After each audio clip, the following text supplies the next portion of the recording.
नाग पंचमी की कथा। एक सेठ के 7 लड़के थे, सातों विवाहित थे। सबसे छोटे लड़के की पत्नी सुशील और बुद्धिमान थी।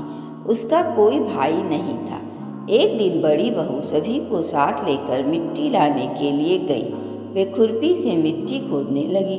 तभी वहाँ एक सांप निकला, जिसे बड़ी बहू खुरपी से मारने लगी। यह देखकर छोटी बहू ने कहा, इसने हमारा क्या बिगाड़ा है, इस बेचारे निरपराध को मत मारो। यह सुनकर बड़ी बहू ने उसे नहीं मारा। सांप एक तरफ जाकर बैठ गया। छोटी बहू ने उससे कहा, हम अभी लौट कर आते हैं, तुम यहीं रुकना, जाना मत। यह कहकर वह सबके साथ घर चली गई और वहाँ काम काज करने से भूल गई कि उसने सांप को रुकने को कहा है।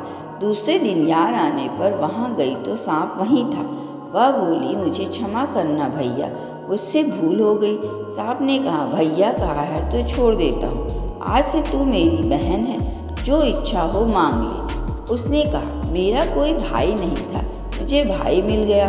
कुछ दिन बाद वह सांप मनुष्य का रूप लेकर बहन के घर आया और कहा, मेरी बहन को मेरे साथ भेजो। सांप ने विश्वास दिलाया कि वह उसका दूर के रिश्ते का भाई है। रास्ते में बहन को अपने वही सांप होने की बात बताई। सांप के घर पहुंचकर वहां का ठाट बाट देखकर हैरान रह गई। एक दिन सांप की माँ ने कहा, मैं एक काम से बाहर जा रही हूँ, तू अपने भाई को दूध पिला देना। उसने दूध दिया। वह गर्म था। सांप का मुंह जल गया। वह देखकर सर्प की माता बहुत गुस्सा हुई। सांप ने कहा कि बहन को अब उसके घर भेज देना चाहिए।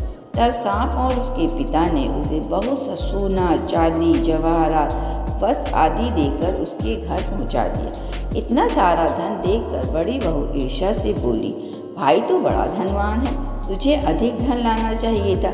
सांप ने यह सुना तो उसने और धन लाकर दिया। सांप ने छोटी बहू को हीरा मणियों का एक अद्भुत हार दिया था। उसकी प्रशंसा उस देश की रानी ने भी सुनी और वह राजा से बोली कि सेठ की छोटी बहू का हार यहाँ आना चाहिए। राजा ने मंत्री को हुक्म दिया कि उससे वह हार लेकर शीघ्र उपस्थित हो। मंत्री ने सेठ जी से जाकर कहा कि महारानी जी छोटी बहू का हार पहनेंगी, वह उससे लेकर मुझे दे दो। सेठ जी ने डर के कारण छोटी बहू से हार मंगाकर दे दिया। छोटी बहू को यह बात बहुत बुरी लगी। उसने अपने भाई को याद किया और आने पर कहा, भैया, रानी ने मेरा हार छीन लिया है। तुम कुछ ऐसा करो कि जब वह हार उसके गले में रहे तब तक के लिए सर बन जाए, और जब वह मुझे लौटा दे तब हीरों और मणियों का हो जाए। सर्प ने ठीक वैसा ही किया। जैसे ही रानी ने हार पहना वैसे ही वह सांप बन गया।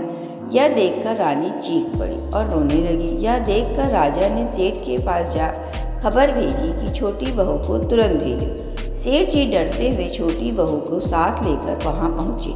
राजा ने छोटी बहू से पूछा, तूने क्या जादू किया है, मैं तुझे दंड दूंगा। छोटी बहू बोली, राजन क्षमा करें, लेकिन यह हार ही ऐसा है कि मेरे गले में हीरों और मणियों का रहता है और दूसरे के गले में सांप बन जाता है। यह सुनकर राजा ने वह सांप बना हार उसे देकर कहा, अभी पहन कर दिखाओ। छोटी बहू ने जैसे ही उसे पहना तो हार हीरे मणियों का हो गया। यह देखकर राजा को उसकी बात का विश्वास हो गया और उसने प्रसन्न होकर उसे बहुत सी मुद्राएं भी पुरस्कार में दी। छोटी बहू अपने हार और धन सहित घर लौट आई। उसके धन को देखकर बड़ी बहू ने ईर्ष्या के कारण उसके पति से कहा, उसकी पत्नी के पास ना जाने कहाँ से इतना धन आया है। यह सुनकर उसके पति ने अपनी पत्नी को बुलाकर कहा, ठीक ठीक बता, यह धन तुझे कौन देता है। वह अपने भाई सांप को याद करने लगी। तब उसी समय सांप ने प्रकट होकर कहा, जो मेरी बहन के आचरण पर संदेह करेगा उसे मैं खा लूँगा। यह सुनकर छोटी बहू का पति बहुत प्रसन्न हुआ और उसने सर्प देवता का बड़ा सत्कार किया। उसी दिन से नाग पंचमी का त्यौहार मनाया जाता है और स्त्रियां सर्प को भाई मानकर उसकी पूजा करती हैं। बोलो नाग देवता की जय।